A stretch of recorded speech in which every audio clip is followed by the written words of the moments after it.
evil lurks in the hearts of men. The Shadow knows.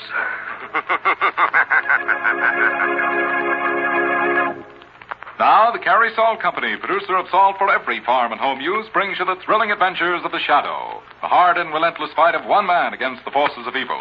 These dramatizations are designed to demonstrate forcibly to old and young alike that crime does not pay.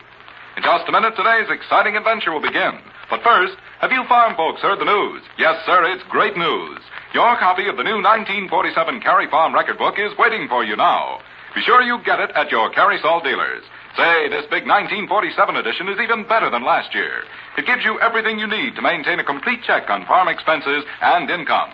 Helps you plan ahead for more profitable crops. Makes it easy to compute income tax. Go to your Carey Salt dealer tomorrow. Ask him for your copy. It's free. A Christmas reminder from him to you. If your dealer supply is exhausted, just send 10 cents one dime to cover mailing costs to Carey's, Careys, Carey Salt in care of this station. Be sure to get your 1947 Carey Farm record book right away. But now, The Shadow.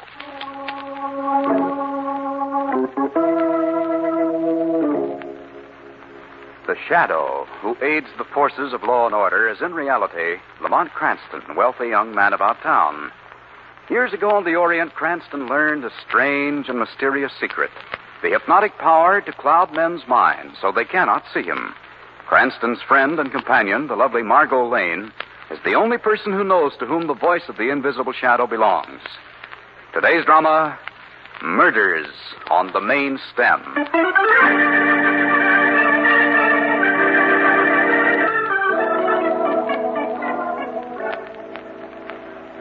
I got the part, Margot. I'll say I'm excited. You know what did it? My hair. Yes, darling, my beautiful, golden, fine spun hair. Oh, bother, there's someone at the door. Hang on a minute, Margot. Be right back. Oh, hello. Come in. Do you mind waiting till I finish with the telephone? Margot? Where was I?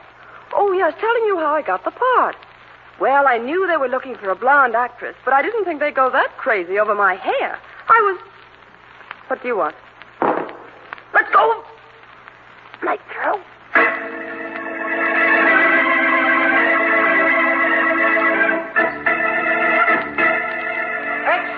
Extra, read all about it. Julie Fraser, blonde actress, murdered. Police hunt killer who'd scalp beautiful victim. Read all about it.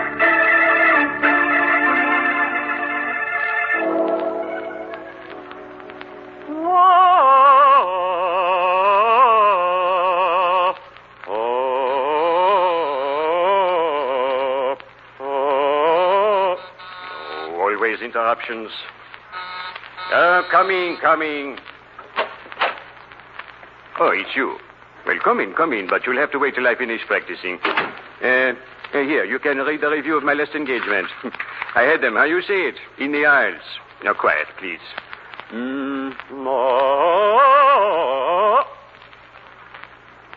What are you doing with that knife? Hey, let go of me, you...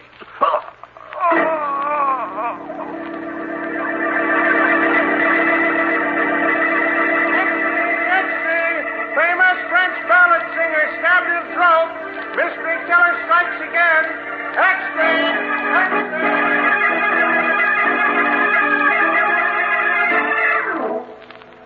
Well, what do you want of me, Mr. Cranston? Any information that might help us solve these two murders, Mr. Fleming. Both Julie Fraser and Jean Larue were your clients, weren't they? I handle their business affairs. You don't seem very friendly, Mr. Fleming. Well, frankly, I'm tired of answering questions. Before you get too tired, here's something you might consider. The police judged the killer to be about your height and build, Mr. Fleming. What? Rather strange. Just a few weeks ago, you insured LaRue's voice and Julie's hair for large sums of money. Well, that was a business proposition, nothing to do with and this. Stranger still that LaRue was stabbed in the throat and that Julie's hair was brutally cut from her head. Look here, Mr. Cranston, you're not suggesting I'm that just refreshing your memory, Mr. Fleming. Now, if you're ready to talk. What do you want to know? You say that Julie and LaRue had no enemies. Did they have any friends in common? I only know one, if you can call him a friend. Who was he? Philip Dobre. Oh, the actor. Yeah, the most hated and feared man in the American theater. But why? Well, he was a jinx, Miss Lane. Whenever he appeared in a play, why, some disaster was bound to occur. And then besides, theater people say that something very strange happened to him during a tour that he once made in Australia. Could you drive out with us to see Dobre tonight, Mr. Fleming? Oh, I'm afraid not tonight, Mr. Cranston. I have an important engagement. I'll send Ann Johnson with you. She knows the address. Ann Johnson? Yeah, my secretary, the young girl in the outer office. Oh, yes. You probably didn't notice looks aren't her strong point, but her heart's in the right place. Well, come on, Margot. We'll take Shrevey's cab on the corner. Oh, by the way, Mr. Fleming, have you got a photograph of Dobre? Perhaps one of those on your wall? Well, I did have one, Mr. Cranston, but I took it down. I couldn't stand it staring at me. Why not? Well, in the theater we say that an actor grows to look like the part that he plays. And Philip Dobre always played murderers.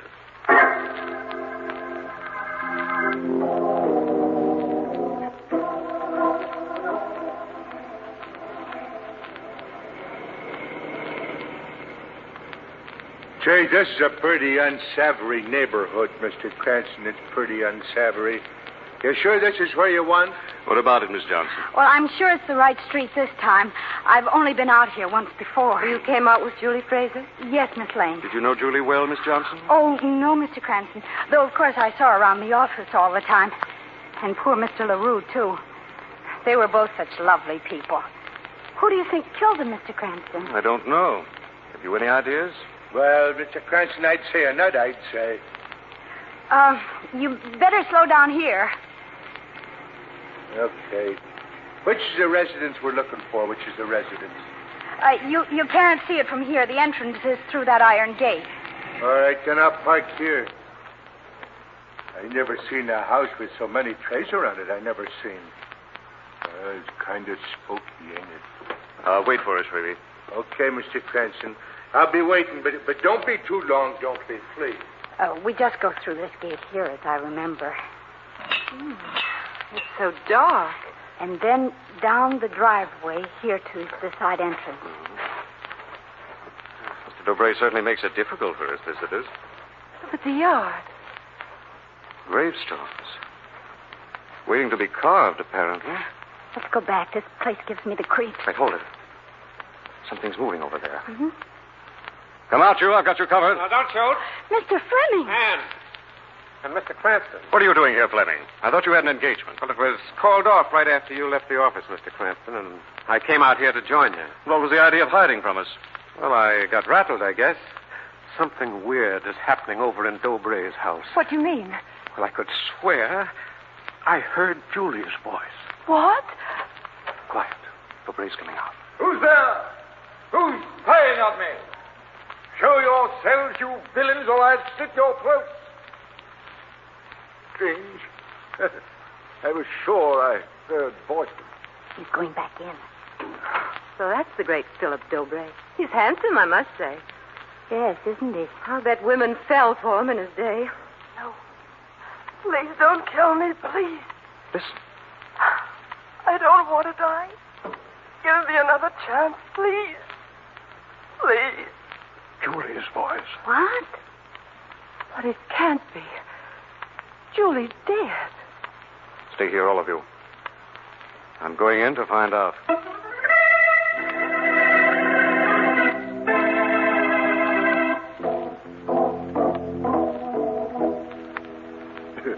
A strange delusion you have, Mr. Cranston. I'm certain I heard Julie's voice, Mr. Dobre. Yet you've searched my house and found nothing.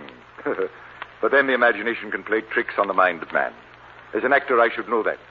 Did you ever see me in one of my celebrated roles? No. Ah, a pity. I was magnificent. The greatest actor of my time. I'd still be acting if it weren't for those fools. What fools? Actors I appeared with in the theater. They created a stupid legend that I was a jinx, and in consequence forced my retirement.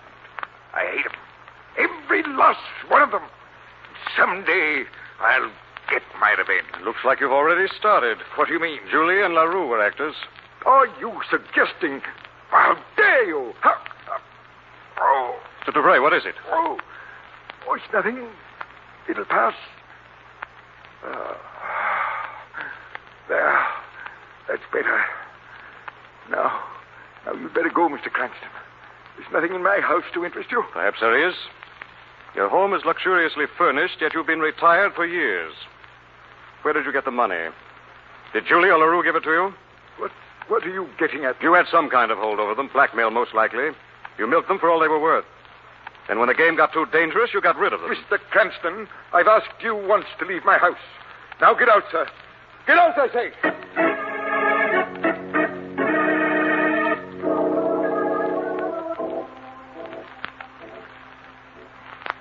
Lamont, is that you? Margot, what are you doing here in the back of the house? I told you to stay with Fleming and Ann Jones. I was just looking around. What did you find out from Dobre? Was that Julie's voice? Still can't be sure of anything yet, Margot. The old boy was furious. He practically threw me out of the house. As soon as I found the answers to some questions, I'm going right Darling, back. this may be one of the answers right here. Hmm? Look in this shed. Strange odor. It must come from pots along the wall. I'll get my lighter. Acid. For cleaning tombstones. And here they are. 2 of them. Read what's written. Loving memory of Julie Fraser. The other one is for Jean LaRue. The same inscription on the base of each. Erected by an old comrade of the theater, Philip Dobre. Why was Dobre in such a hurry to have them made? Julie and LaRue were killed only 2 days ago. These headstones were engraved long before that, Margot. If you look closely, you'll see the letters have already withered. And that must mean that Dobre knew they were going to die. Certainly looks like it. This might be the clue we've been looking for, Margot. I'll soon find out. Where are you going, darling? Back to visit Dobre, Margot. This time as the Shadow.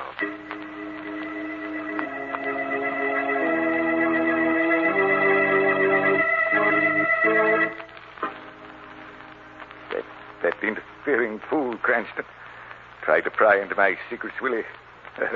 He won't dare to come back here again. Ah. Thought I closed that door. Drafts must have blown it open. Yeah. Only it won't budge. What's holding it? Nothing but a shadow, Dobre. Who are you? I don't see anyone. No one sees the shadow. What do you want with me? The truth about Julie Fraser and Jean LaRue. What is the mystery of the voice calling for help in here, Dobre? The voice? That was Julie's. On a phonograph record. Don't lie, Dobre. I have recordings of some of our scenes together. I play them often. And do you often engrave epitaphs for your friends before they're dead? What? Why did you order gravestones for both Julie and LaRue before they were dead? Why? They were both superstitious and afraid to die. They thought by erecting tombstones to themselves they could deceive death. An old belief, still practiced among the tribes of Australia. What do you mean? And you brought it back from down under to teach to the superstitious people of the theater. Didn't you, Dobre? How did you know, Shadow? So that was your racket. That was the hold you had over Julie and LaRue. You set yourself up as a high priest of black magic and sold them your secrets. And I needed the money. I didn't mean any harm by it. That's for the police to decide. No, Shadow. You mustn't give me away. I'll tell you anything you want. You know who killed Julie Fraser and Jean LaRue? Yes. Someone they never suspected. Someone they thought was their friend. What was his name? Look out, Dobre, the window. Oh, my face! My face!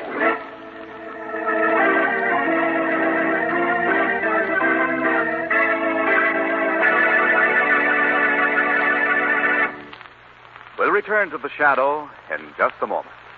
But now, here they are, folks. Here are 2 more winners of the Carrie Saul contest. And what swell letters they wrote. Letters which win each of them a gorgeous $100 17-jewel Harmon Gold wristwatch. The ladies' watch goes to Meletta Naran, 1316 Rock Street in Little Rock. She gives a timely warning to you cooks who sometimes find that the grease in the pan on the stove has caught fire. Don't run to the sink and pour water on it. Just grab your box of Carrie salt and pour salt on the fire. Presto, the fire is snuffed out. Say, that's a good hint for all you listeners to remember. And here's the winner of the man's watch. He is Mr. Samuel M. Parker of Grand Junction, Colorado. He tells us of an easy way opticians have to fit lenses into plastic eyeglass frames. First, he fills a small pan with Carrie salt and heats it over a hot plate. Then he places the plastic frame in the salt. The frame expands, then it's easy to insert the lenses. When the frame cools, the lenses remain firmly in place. Congratulations to both of the winners. And folks, if you'd like to win one of these beautiful watches, listen for the easy rules later in this program. Meanwhile, remember, there's a fine Carrie salt for every farm and home use. There's deep penetrating Carrie's table salt, Carrie's meat curing salt, Carrie's mineral supplement salt, and many others. Always look for the white bag, box, or carton with a bright red band. But now, back to the Shadow.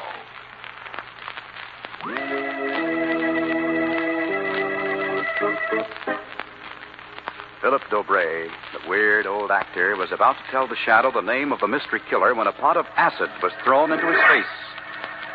A few minutes later, in Dobre's house, Margot, Max Fleming, and Ann Johnson are gathered around Dobre as Cranston bends over him. He's so quiet, Lamont. I'm afraid permanently, Margot. But how could acid... His heart was already weak, Mr. Fleming. He had an attack when I was talking to him. The pain and the shock was just too much. Then he's been murdered, just like the others. And his face disfigured. Yes, Miss Johnson. But who could have done it? I mean, we were all around the house. Surely we'd have seen whoever threw in the acid. Unless it was one of us. Mr. Cranston, you're not suggesting... We're all under suspicion, Miss Johnson. None of us has alibis. I was in one place, Margot in another. You and Mr. Fleming admit you lost touch with each other. Oh, but we... The next step is up to the police. I'll phone Commissioner Weston.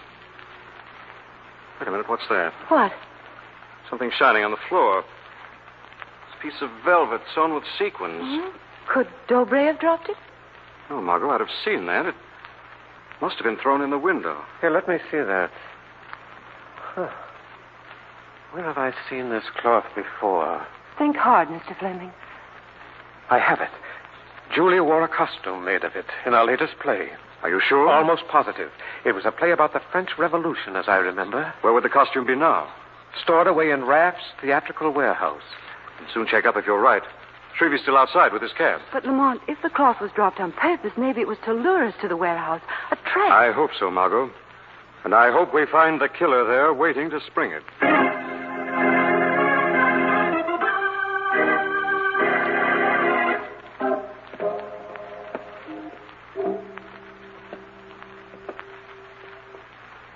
Watch your step, Margaret. This warehouse is littered with rubbish. You don't have to tell me, darling.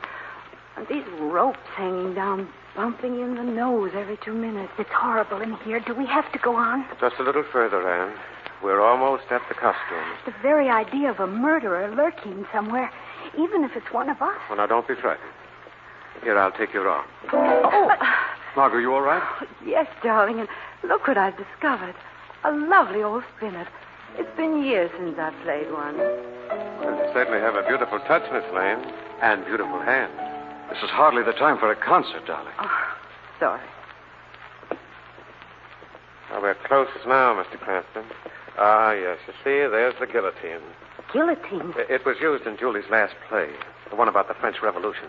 That doesn't look much like a stage prop. Oh, this is a real guillotine, Mr. Cranston, with a razor-sharp knife. Well, isn't that unusual for the theater? Well, Dobre insisted on it. You see, he played the executioner. Darn it, another rope hitting me in the face. This time Margot, look out! What happened? That rope you pulled released the blade. Lucky you jumped back in time, darling. Yes. Oh, look. What is it, Anne? Behind you. Faces staring at us. Oh, it's all right, Anne. They're just wax. Oh, yes, of course, so they are. Wax figures wearing costumes. And look. There's Julie's sequin dress on that figure. You see? Wait. What's the matter, darling? Something else of Julie's on that figure.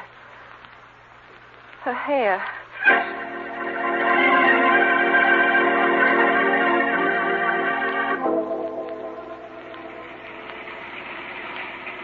Now that we've wound our way through that maze of traffic, now that we've wound our way, Mr. Cranston, where to? Oh, anywhere, Shrevey. Just drive around. I want to think. Drive to my apartment, Shrevey. He thinks better over a cup of coffee. Okay, Miss Lane, you're the doctor. Can't make sense of it, Margot. Why would anyone take us on a wild goose chase through that warehouse so we'd find that horrible wax figure? Oh, like I told you, Mr. Cranston, somebody's nuts, somebody is. Yes, now all we have to do is find out who, Shrevey. Well, I'll be glad to get home and clean up anyway. I'm sure I look a fright. Oh, dear. What's the matter, darling? Well, I meant to give Anne back her compact. She dropped it in the warehouse. You see that? Why, it's bent. Probably when she dropped it. The whole case is buckled. Oh, so it is. I think we're getting someplace at last, Margot. Step on it, Shrevey.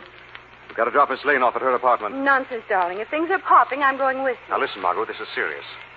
It's clear as daylight now that you're next on the killer's list. What? You're going to lock yourself in your apartment and not stir out till I get back. Where are you going, darling? Find out some very important things from Mr. Fleming.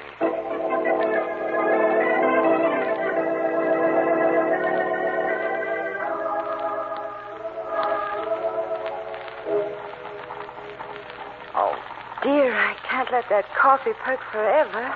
I was so sure Lamont would be back by this time. There he is now. Angel, I'm sorry to be troubling you this time of night, Miss Lane, but I'm so frightened. Has anything happened? No, it's just that I couldn't stand it all alone in my room after all that's happened. And then I thought of you and wondered if you'd mind if I came over. Of course not. Please come inside. Thank you. You're so kind to me, Miss Lane. That's all. Do I smell coffee? Indeed you do. Just freshly made. I'll get it. I'll get the cups ready. It's just what we both need to cheer us up. Yes. Looks good.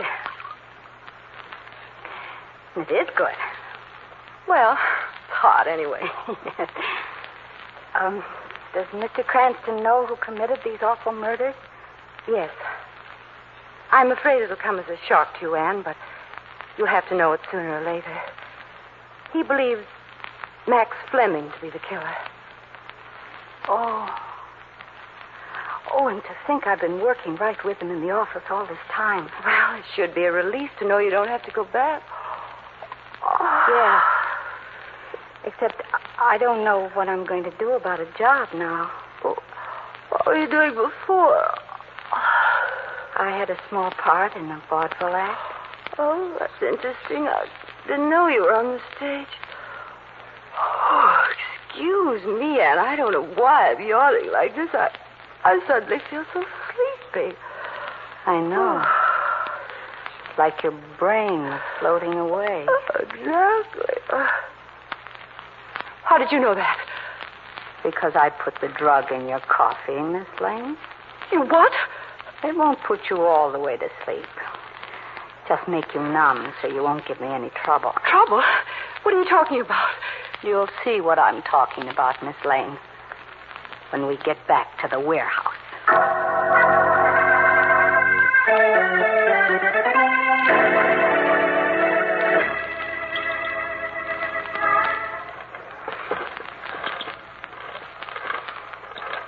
What are you doing at that guillotine, Anne? Winding the blade back up. There, it's set. So you've come to, Miss Lane. Yes, and I feel so strange, as if it were all a dream. Nothing matters. Nothing will matter in a few minutes, Miss Lane. You'll never get away with this, Anne. I got away with it the other time. Why did you kill the man?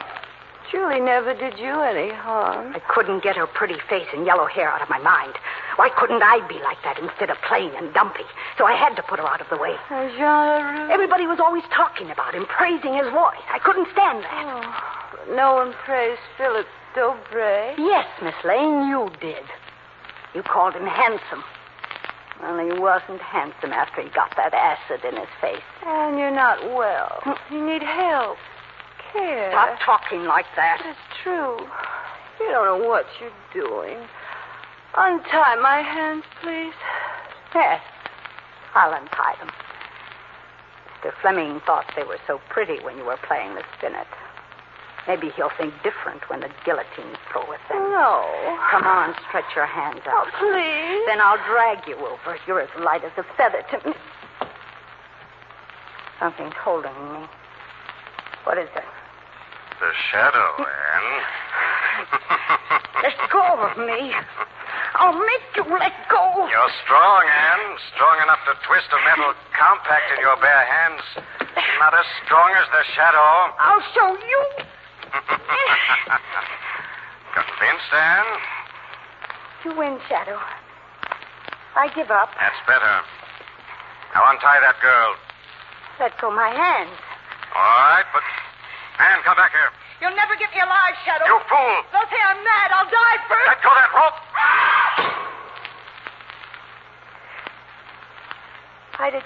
back, Shadow. I wanted to die. You can't take justice into your own hands, Anne. The law, not you, will decide your fate.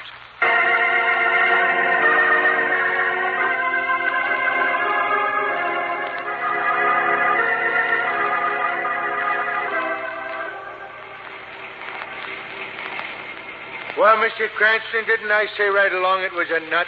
You're so right, Shrevey. The only trouble is you didn't say which nut. I'm still a little baffled how you found out yourself, darling. Well, through the compact, of course, Margot. It was the clue I was looking for. When I realized that Anne had the strength to bend that metal, it put an entirely different complexion on the probable murderer. Then I misunderstood you. I thought you said you were going after Fleming. Well, I went to him to check up on Anne's background. When I found she'd formerly been in some sort of acrobatic vaudeville act and had been dismissed because of her insane jealousies, the case was all wrapped up. That is till I got back to your apartment, darling, and found you gone. How did you ever guess that Anne had taken you over to the warehouse, darling? A pure hunch. I remember how Anne had looked when Fleming praised your hands. And then I remember the guillotine. Ooh. Hey, watch out, Shrevey. I'm sorry, Mr. Cranston. One more thing. Why did Anne lure us to the warehouse to find Julie's scalp? Her crazed vanity at work, Margot. It wasn't enough that she'd gotten away with murder. She had to flaunt her cleverness in our faces and be there to gloat. In her excitement, she twisted the compact in her hands. Shrevey, what's the matter? I don't know, Mr. Cranston. I've been feeling dopey ever since I drank that coffee in Miss Lane's apartment ever since I drank. You drank the rest of that coffee? Yeah, sure I did. Good heavens, Shrevey, stop the cab. You just finished off the rest of Anne's knockout drop.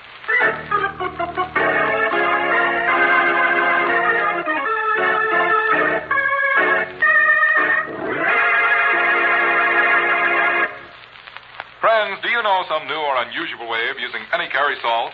Then be sure you enter the Carry Salt Company's exciting prize contest. You bet. Carry Salt is giving away 2 gorgeous $100 17-jewel Harman Gold wristwatches.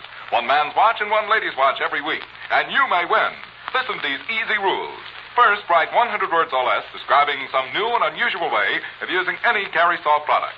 Second, print your name and address on your entry. Third, mail to Carries, Careys, Carry Salt in care of this station. That's all. Nothing to buy, no box tops to send in. You can write about deep penetrating Carrie's round package table salt, or Carrie's mineral supplement salt, or Carrie's pickling and canning salt. Letters postmarked before midnight Friday will be judged in this week's contest, and winners announced 3 weeks from today. The judges' decisions are final. All letters become Carrie's property. In case of ties, duplicate prizes will be awarded. Remember, the man and woman who write the most interesting letters describing some new and unusual way of using any Carry Salt product will each win a gorgeous $100 wristwatch. Send your letter to Carry Salt in care of this station.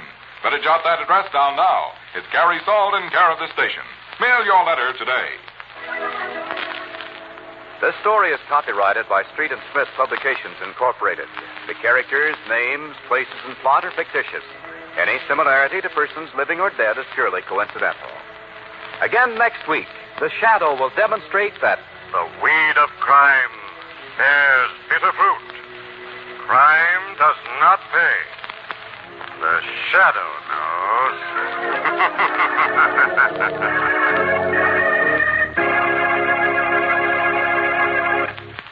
Next week, same time, same station, the Carry Salt Company brings you another strange and thrilling adventure in the Shadow's daring battle against the forces of evil.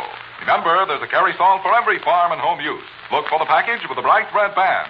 And don't forget Carrie's exciting new contest with 2 beautiful $100 Harman Gold wristwatches given away every week. Mail your entry now to Carry Salt in care of this station. this is the Mutual Broadcasting System.